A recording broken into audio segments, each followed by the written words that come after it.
Anak sa OFW nga migraduar nga magna cum laude na langkat kainom nga pwesto sa licensure examinations for certified public accountant. Ug laing duha ka mga sugbuanon lakip sab sa nakasud sa top 10 sa maong pasulit. Ibida nato ang ilang istorya pinaagi sa report ni Mark Reggie Abella.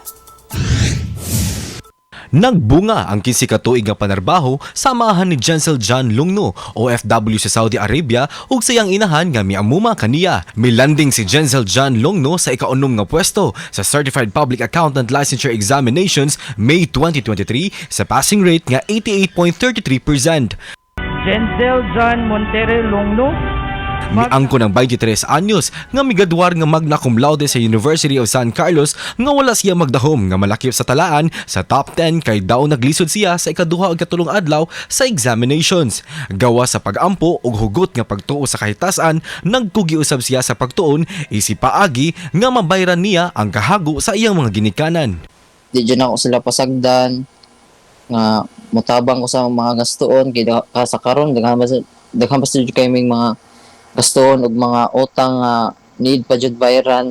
Dako man na natabang ni Jensel sa iyang nakabut karon apan dili kiniigo kung dili parisan og kakugi.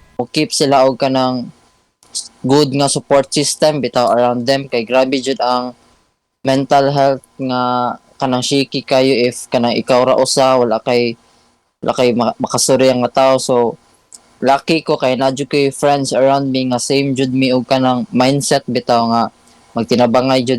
Laing duha ka mga sugbuanon ang nalakip sa top 10 sama kang Jensel, top 6 usab ang iyang classmate og suod nga higala nga si Rica May Albiso nga migraduar usab nga magna cum laude. Samtang nag-top 9 usab ang laing classmate ni Jensel nga si Kyra Shane Buhia sa passing rate nga 87.83%. Kauban si Clans Gabutin, Mark Reggie Abella. GMA Regional TV Live.